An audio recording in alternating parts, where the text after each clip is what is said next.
안녕하세요, 비디오 디노입니다. 이곳은 롯데월드몰 전기자동차 충전소이고, 저는 오늘 쉐보레 볼트 EV를 타러 왔습니다. 먼저 볼트라는 이름부터 정리하고 시작하겠습니다. 한글로 볼트라고 쓰는 자동차는 B로 시작하는 볼트가 있고 V로 시작하는 볼트가 있습니다. 그래서 구분을 위해 출시 전 쉐보레의 연구원은 B볼트, V볼트라고 불러서 구별했습니다. 완전 전기 배터리 자동차인 B볼트는 볼트 EV라는 이름으로 출시되었고, 플러그인 하이브리드인 V볼트는 볼트 플러그인 하이브리드라는 이름으로 출시됐습니다. 다시 시승 영상으로 돌아가겠습니다.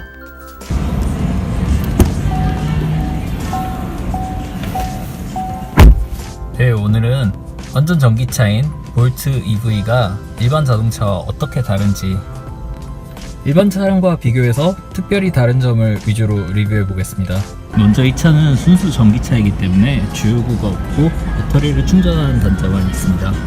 엔진룸을 후드를 열었을 때 의외로 가스식 리프트는 아닌 수동식 리프트고요. 당연히 엔진이 없습니다. 저기 안에 보이는 것은 모터고요. 앞바퀴 굴림으로 모터가 존재하고 있고, 그리고 차량의 배터리 팩은 시트 아래쪽에 넓고 낮게 내장되어 있습니다. 그리고 오른쪽에 보시면 일반적인 차량에서 보이는 그런 배터리도 있는데, 왜 이렇게 두 개가 따로 있냐면, 구동하는 배터리는 350V 고전압 배터리고, 이거는 일반적으로 차량의 전자장비를 사용하는 12V 배터리이기 때문에 이렇게 두 가지 전압이 다른 두 가지 배터리가 필요한 것입니다.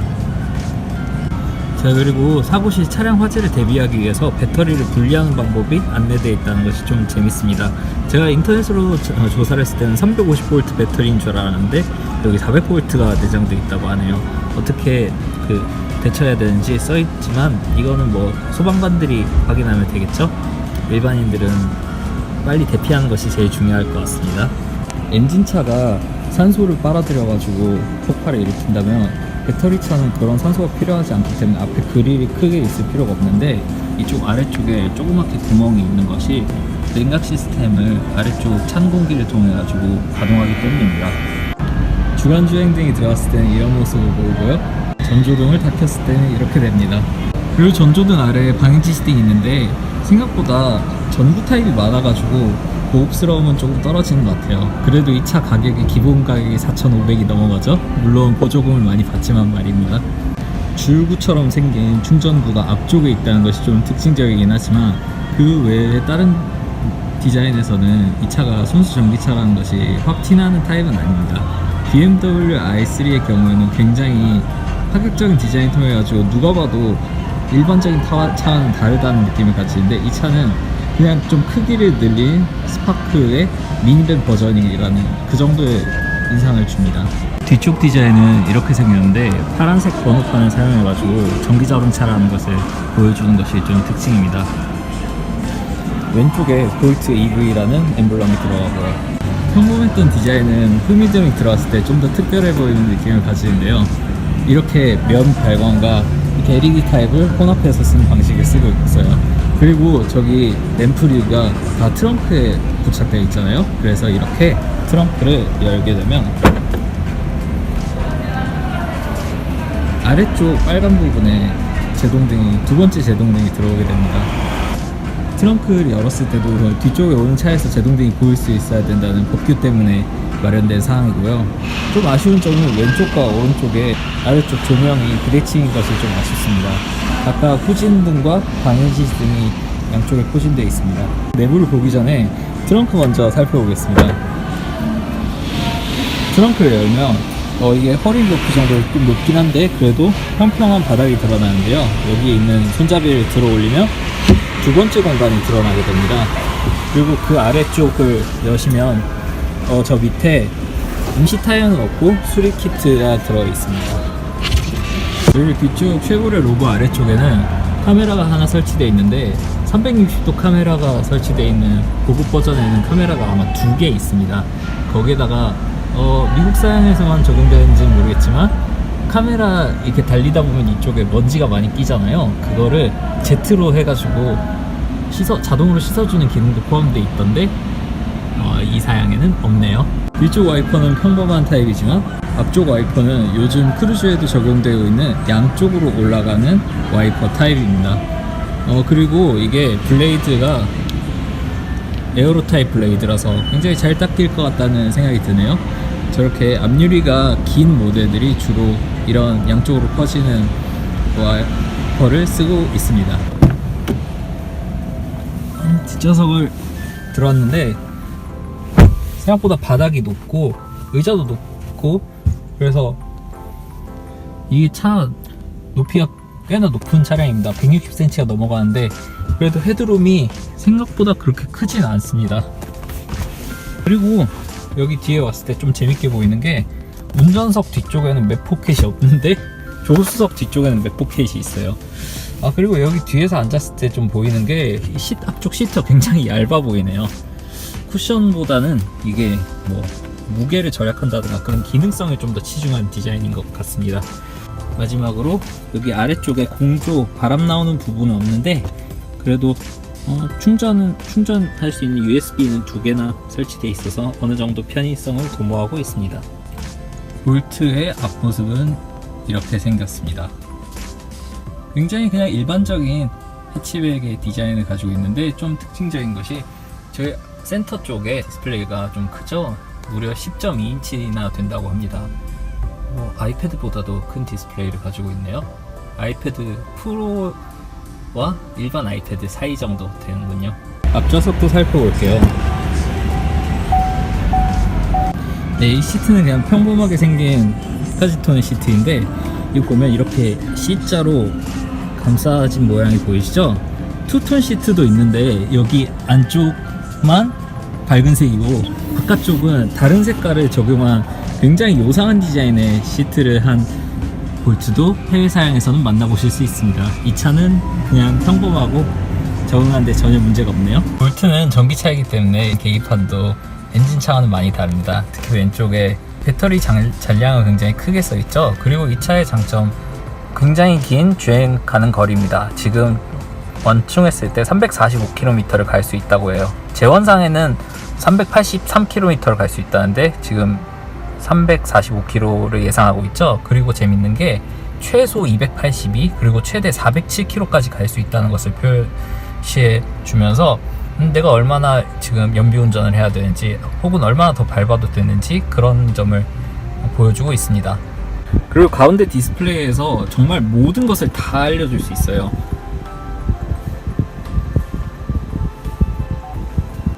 에너지 정보가 이렇게 상세하게 나오는 게 재밌습니다. 뭐 얼마나 사용됐는지, 에너지를 사용했는지, 주행거리가 얼마나 됐는지 이렇게 보여주고요. 이 차의 연비는 킬로와트 시당 약 5.5km를 달릴 수 있습니다. 그리고 이 차 배터리 용량은 60kWh를 용량을 내고 있다고 합니다. 이렇게 제가 운전한 에너지 사용 점수도 보여주고 있는데요. 이건 제 이전 사용자가 한 거네요. 저는 한번 좋은 점수를 내볼게요. 이렇게 효율 기억도 확인할 수 있습니다. 그리고 마지막으로 이 차는 프리우스를 흉내낸 느낌이 들긴 하지만 기어봉이 좀 특이하게 생겼습니다. RND가 일자로 되어 있는 것이 아니라 기역자로 꺾여져 있는 것이 좀 특이하죠. 파킹 들어간 상태인데 위에 있는 버튼으로 파킹할 수 있고, 버튼 누르고 내리면 D로 되고 L이 새로 나타나게 됩니다. 그리고 P 위에 버튼에 불이 들어왔죠? 누르면 다시 P가 되죠. 그럼 이제 저는 달려보겠습니다. 오늘은 경남까지 갔다 올 생각입니다.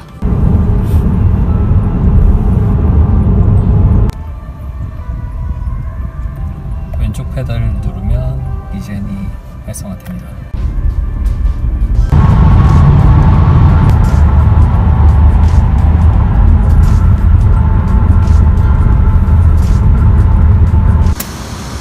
여기서 아이오닉 일렉트릭이 충전하고 있네요. 운전하면서 편하다고 느낀 게 지금 크루즈 컨트롤 70km를 맞춰놨죠. 지금 이런 상태에서 엑셀 페달을 밟았을 때 크루즈 컨트롤이 해제되는 것이 아니라 그냥 속도가 다시 올라갔다가 엑셀 페달을 다시 떼면 그때 다시 설정했던 속도로 크루즈 컨트롤이 계속 유지된다는 것이 편한 것 같습니다. 네, 도착했고요. 304.9km 달리는 동안 45.9kWh를 썼네요. 계산을 해봐야겠죠? 네, 이렇게 표시가 됩니다. 평균 연비가 100km 달리는데 14.9kWh를 쓴다고 하고요. 저는 지금 전기차 충전소 옆에 와 있습니다. 여기 지금 주차장이 많차라 가지고 차 들어올 수 없었는데 전기차 충전소 들어온다고 하니까 다행히 들어올 수 있었고요. 다행히 충전하는 차가 없어서 제 차를 충전할 수 있을 것 같습니다. 충전도 밤에 심야 전기를 쓸지 지금 바로 충전할지 그런 모드도 선택할 수 있어요. 왜냐면 심야는 전기 요금이 싸니까요. 그래서 연결시켜 놓고 원하는 시간에 충전을 하도록 설정을 할 수도 있습니다. 저는 지금 당장 충전해야 되니까 바로 충전을 선택할게요.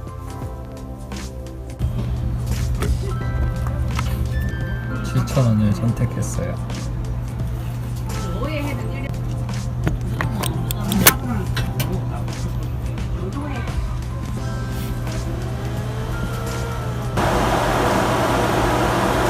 그러니까 45kWh 정도 썼으니까 40분 충전이 되겠죠?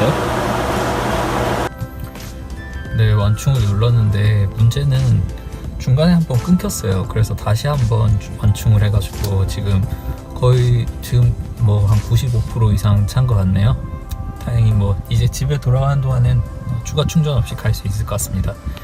이제 집으로 돌아가겠습니다. 지금 선산휴게소까지 왔는데 주행 가는 거리가 198km라고 나오네요.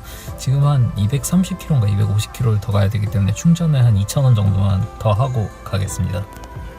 지금까지 사용한 에너지는 이 정도이고요. 밥 먹고 온 동안 2,000원어치 충전이 다 됐을까요? 한번 보러 갈게요. 오, 충전이 다 됐네요. 충전 정보 확인하고 충전 완료 버튼 누르니까 네, 다 잘 됐습니다. 20분 정도 다녀온 것 같은데 잘 됐네요. 2,000원 충전하기 전에 198km였는데 이제 266km까지 늘었어요. 연비 운전하면 맥스 313km까지 나오네요. 이렇게 미니멈과 맥시스가 나오는 게 정말 편하고 실용적인 것 같습니다.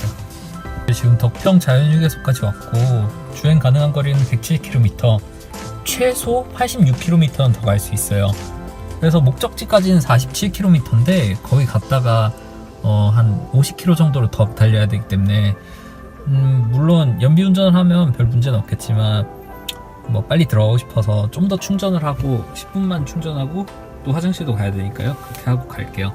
여기까지 560km 정도 했는데 사용된 에너지가 90kWh니까 뭐 560을 90으로 나누면 6을 조금 상회하는 정도네요. 541 대 6이니까요. 네, 지금까지 이렇게 왔습니다. 네, 저기는 충전기는 다 좋은데 하나 아쉬운 게 예상 충전 완료 시간이 얼마인지 표시가 안 된다는 게 제일 아쉬워요. 1,000원이면 7kWh 정도인데 뭐 대략 한 10분 정도 예상하긴 하는데 상황마다 달라서 그런지 그게 정확히 표시가 안 되는 것 같아요. 그리고 차 계기판에는 충전하는 동안 이렇게 주행 가는 거리가 올라가고 80%까지는 급속 충전이 가능하기 때문에 저기 눈금이 그어져 있죠. 그리고 80%까지 얼마나 시간이 걸리는지 이렇게 표시를 해주고 있습니다. 네, 제가 오늘 지금까지 560km 정도 운전한 동안에 점수는 이렇게 나왔네요. 테크닉이 굉장히 마이너스인데 이게 그냥 도로 상황에 따라서 이렇게 변하는 것 같아요. 그리고 이렇게 효율 기록도 보여줄 수 있고요. 그리고 제가 느끼는데 이거 크루즈 컨트롤을 놓고 정속 주행을 했을 때 100km로 정속 주행을 하면 이 주행 가는 거리가 조금씩 늘어나는 것을 볼 수 있고 그 중부 내륙이나 중부 고속도로처럼 최고 속도가 110인데서 110km를 걸고 정속 주행을 하면 그러면 조금씩 그 주행 가는 거리가 떨어지는 것 같아요. 물론 이거는 지형에 따라서 달라지겠죠. 뭐 오르막이 많은 지형에서는 레인지가 떨어질 거고 내리막이 많은 곳에서는 주행 가는 거리가 늘어날 거예요. 전기차는 이 지형에 따른 그 연비 차이가 크니까요. 왜냐면 내리막에서 회생 제동이 잘 되니까요. 평균 속도를 110km 정도로 쭉 가면 그러면 거의 여기 표시되는 주행 가는 거리가 맞게 떨어진 거나 조금 더 짧게 나오는 것 같습니다. 충전을 하고 있을 때 비상식적인 일이지만 이거 포트를 빼버릴 수도 있잖아요. 차 문이 잠긴 상태에서 충전 포트가 빠지면 충전이 완료되었든 완료되지 않았든 경적을 계속 크게 울려져가지고 주인에게 누가 충전 포트를 뺐다는 거를 차가 알려줍니다. 문자를 보내거나 이런 기능이 있어도 좋았을 것 같습니다. 10분도 안 돼서 1000원어치 충전이 완료됐네요. 화장실 갔다 오는 정도로는 괜찮은 시간인 것 같습니다. 그리고 5.76kW시면 총 한 35km 정도 더 갈 수 있는 충전량이죠. 이 차가 정지했을 때 자동으로 파킹 브레이크를 걸어주는 오토스탑이 없어가지고 아쉽다 생각했었는데, 제가 오토스탑을 거는 방법을 하나 찾아냈어요. 여기 왼쪽에 회생제동 브레이크를 작동하는 버튼이 있는데, 이거를 꾹 눌러가지고 정지까지 시키고 몇 초 있다가 떼면, 그러면 그냥 오토스탑이 걸려서 아무것도 건드리지 않아도 차가 앞으로 가지 않고 그냥 가만히 있어요. 그 브레이크를 밟아서 정지를 시켰을 때는 아무리 꾹 밟아도 브레이크에서 발을 뗐을 때 차가 다시 앞으로 가게 됩니다. 그래서 회생제동 버튼을 적극적으로 쓰라는 얘기예요. 그리고 좋은 게, 이게 현대기아차나 이런 거 보면 크루즈 컨트롤 같은 게 오른쪽에 있는 경우가 있잖아요. 근데 여기 크루즈 컨트롤도 왼쪽에 있고, 그 방향 시동도 다 왼쪽, 회생제동 버튼 작동하는 것도 왼쪽에 있어서 한 손으로 이 운전 관련된 모든 것을 다 조작할 수 있다는 것이 좋습니다. 왜냐면 오른손은 기어를 작동해야 되기 때문이죠. 네, 물론 현대기아차는 기어를 D에 누른 상태면 더 이상 기어 버튼에 손을 댈 필요가 없기 때문에 그런 설계가 이루어졌을 거라고도 생각할 수 있습니다. 하여간 둘 다 나름의 논리가 있고 나름의 이유가 있는 것이죠. 지금 발 브레이크로만 정지했는데요. 이렇게 발을 떼면 앞으로 가죠. 그때 회생제동을 꾹 누르면 정지할 수 있는데, 정지했을 때 손을 떼도 0km 계속 유지되죠. 앞으로 안 움직이는 것을 볼 수 있습니다. 그럼 페달에서 발을 다 떼보겠습니다. 네, 점점 속도가 줄어들죠. 이렇게 해서 이 앞에서 멈추려고 할 때 회생제동 버튼을 눌러가지고 정지를 하면 이거를 뗐을 때도 다시 가지 않습니다. 엑셀을 밟아야 출발해요. 네, 서울에 도착했어요. 지금 사용된 에너지가 거의 100kWh에 가깝고 주행거리는 623km를 넘겼습니다.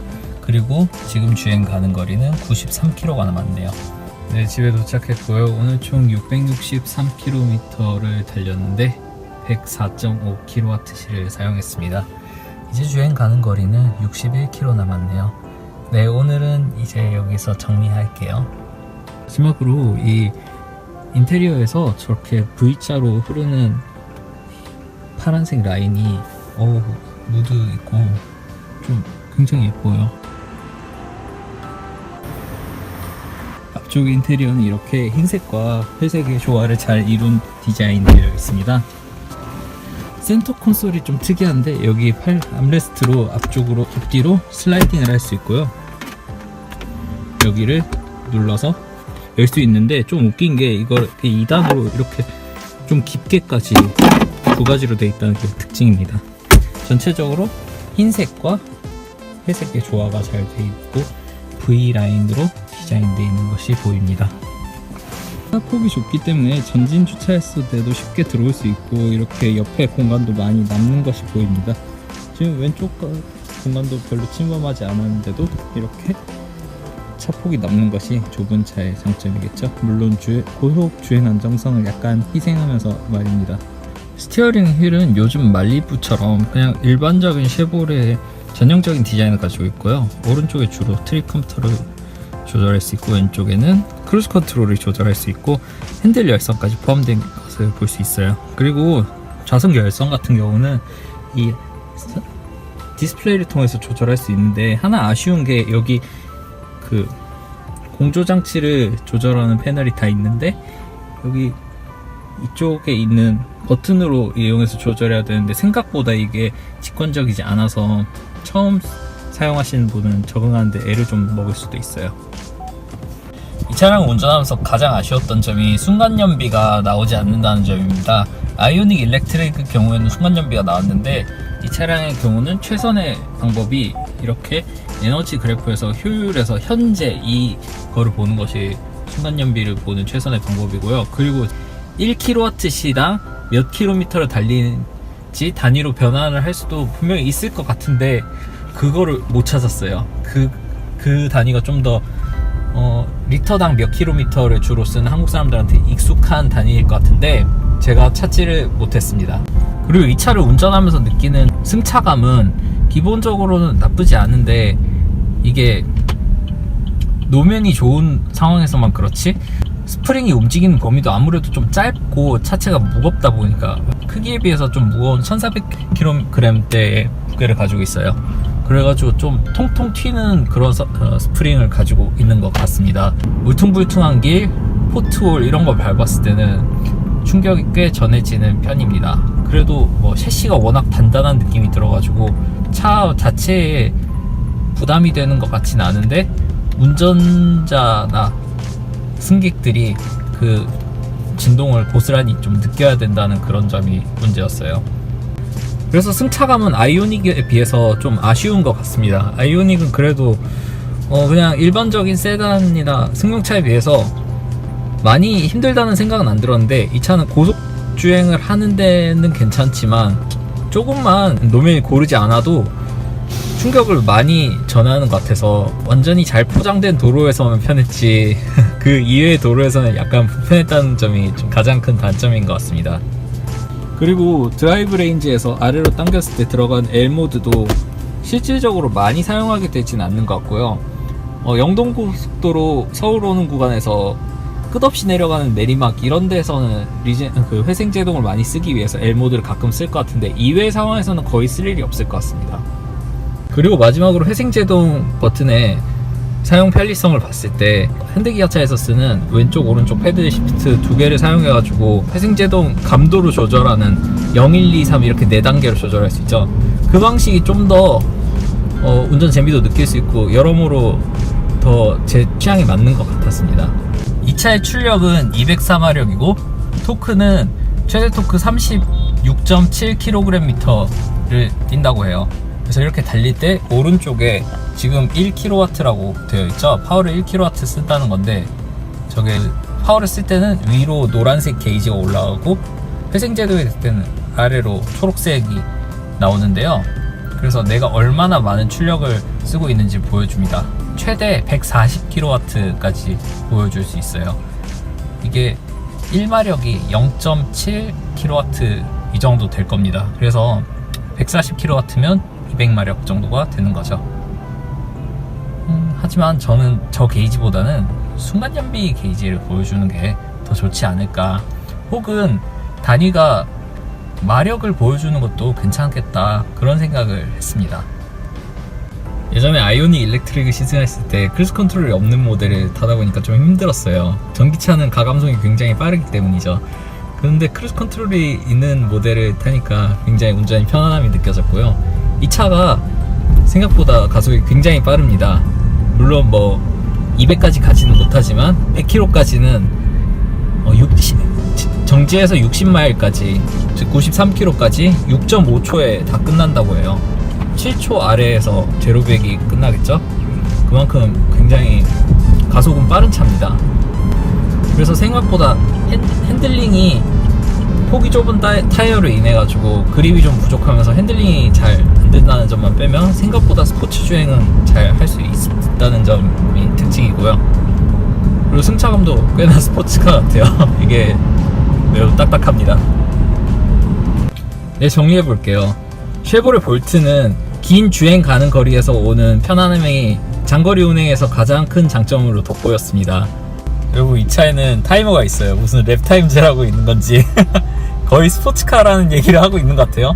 공인 383km, 최대 제가 보이는 계기판상 400km를 조금 상회하는 최대 주행거리는 충전 횟수를 줄임으로 인해서 편도 300km가 넘는 곳을 가는데도 그렇게 불편함이 없이 잘 다녀올 수 있었고요.